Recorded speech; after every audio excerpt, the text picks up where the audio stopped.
Have you ever woken up one morning and discovered that an entire village had vanished? Not burnt, not flooded, not destroyed by war, gone. Every hut, every farm, every part, every person, as though the earth had opened its mouth during the night and swallowed them all. Many years ago, deep within a valley, hidden by thick forest and rolling hills, there stood a beautiful village called Amani. The people of Amani were known throughout the land for their kindness. No traveler was ever turned away. No hungry child slept without food. The river always flowed with fresh water. The farms produced abundant harvest. The people lived in peace. Many believed Amani was blessed by the ancestors, and perhaps it was. But every blessing comes with a responsibility. At the edge of the village stood an ancient forest. Its trees were older than memory itself. At the center of the forest grew a giant baobab tree, unlike any other.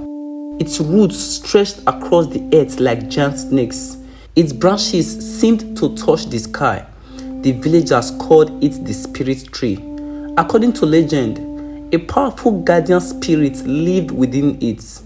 Long before Amani was built, the founders of the village had made a sacred agreement with the spirit. The spirit promised to protect the village forever. The river would never dry. The land would remain fertile. The people would prosper. In return, the villagers were to respect the forest and take only what they needed. For generations, the agreement was honored and Amani flourished. But as the elders often say, prosperity can make people forget the wisdom that created it. Many years later, a new chief came to rule the village. His name was Chief Damba. He was intelligent, strong, ambitious, but there was one thing he loved more than his people: wealth. Chief Damba dreamed of making Amani the richest village in that region. When traders arrived from distant kingdoms offering gold for timber, he saw an opportunity. Soon, men were sent deep into the sacred forest. Trees were cut down. Rare animals were hunted. The forest began to shrink. At first, the villagers celebrated. Gold filled their pockets. New houses were built. The market grew larger. Life seemed better than ever, but the elders were worried. The forest is changing, they warned.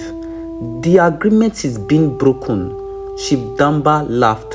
Old stories cannot stop progress, he said. Most people agreed with him. Only one person did not. A young girl named Zuri. Zuri was the granddaughter of Baba Kofi, one of the oldest elders in Amani. Unlike the others, she often wandered near the edge of the forest. She loved listening to the wind moving through the trees. She felt connected to the land. One evening, while sitting beneath the giant baobab tree, she heard something strange. A voice, soft, ancient, filled with sadness. Child, Zuri's heart nearly stopped. She looked around. No one was there. Again, the voice spoke. The balance has been broken. The forest is suffering. Tell your people to stop. Terrified, Zuri ran home. The next day, she told her grandfather everything. Baba Kofi listened carefully. His face grew pale. The spirit has spoken, he whispered. Together, they went to the council of elders. The elders listened. Some believed her, others remained silent. But when Chief Damba heard the story, he burst into laughter. A talking tree, he mocked. The crowd laughed with him. Humiliated, Zuri lowered her head. No one listened. No one believed. That night, a storm unlike any before swept across the land. Lightning split the sky. thunder shook the earth. The villagers stayed indoor praying for morning. When dawn finally arrived, the storm was gone, but something far stranger remained. The spirit tree was glowing. A silver light flowed through its bark. The entire village gathered around it. Then, before their eyes, a woman appeared beneath the tree. No one saw where she came from. One moment, the space was empty. The next, she was standing there. She looked ancient. Her eyes shone like moonlight. Her voice echoed through the forest. I am the guardian of this land. For generations, we protected Amani. We gave you water.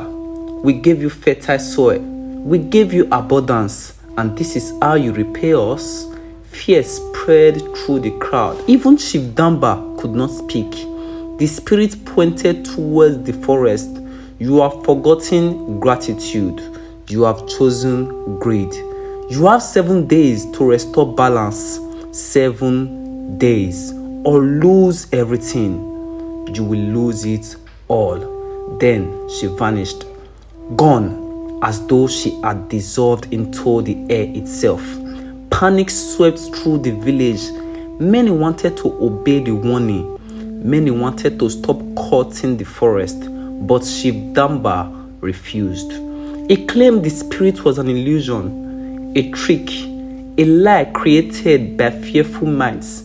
And because the people trusted wealth more than wisdom, most followed and believed him. The cutting continued, the hunting continued, the destruction continued. But strange things began to happen. On the first day, the river turned dark for several hours. On the second day, birds abandoned the forest. On the third day, fish floated lifeless along the riverbank. On the fourth day, villagers reported hearing voices calling their names at night. On the fifth day, children began waking from terrifying dreams. Dreams of a village swallowed by silver mist. On the sixth day, the giant baobab tree started shedding leaves, thousands upon thousands of leaves. Even though it was not the season, Baba Kofi knew what it meant. The spirit was preparing to leave. And if the spirit left, the protection over Amani would vanish. That night, Baba Kofi revealed a secret to Zuri, a secret passed down through generations. The spirit does not belong to the forest, he said. Rather, the forest belongs to the spirits. Zuri stared at him. What does that mean? She asked. It means that the spirit can take everything away. The old man's voice trembled. The village exists because the spirit allows it. For the first time, Zuri truly understood the danger they faced. The seventh day arrived. The sky remained strangely quiet. No birds sang. No insects buzzed. The air felt heavy, as though the world itself was holding its breath. That evening, villagers locked themselves inside their homes. Fear hung over Amani like a shadow. Just before midnight, Zuri heard the voice again, clearer than ever before. Leave now, the voice spoke. She rushed to wake her grandfather. Without hesitation, Baba Kofi grabbed her hand. Together, they fled towards the hills overlooking the village. As they climbed higher, they looked back, and what they saw would haunt them forever. A silver mist was rising from the ground. It moved silently through the streets, around the houses, across the farms. The entire village disappeared inside it. Then a brilliant light exploded from the center of Amani. For a moment, night became brighter than day. The earth trembled, the wind screamed, and then silence. Complete silence. The next morning, Zuri and Baba Kofi returned.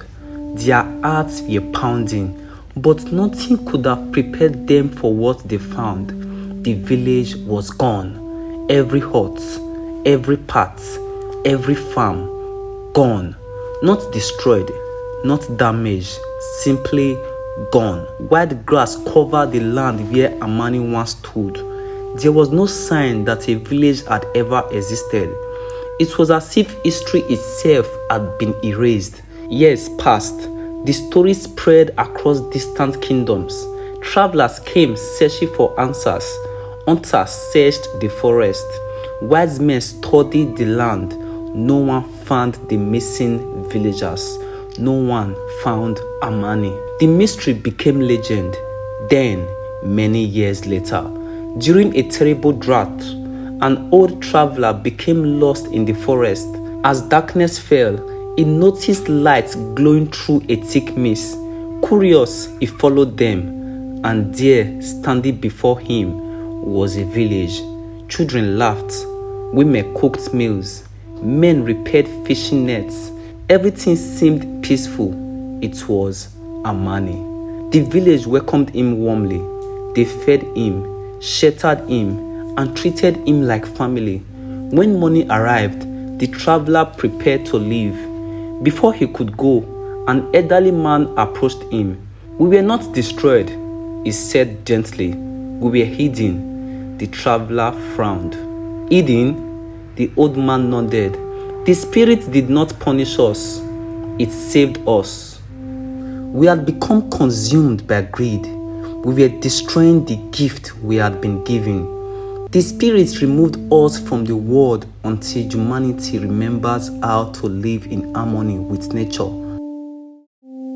As the sun rose higher, the village began dissolving into mist. The traveler watched in amazement. One by one, the houses faded. The people faded.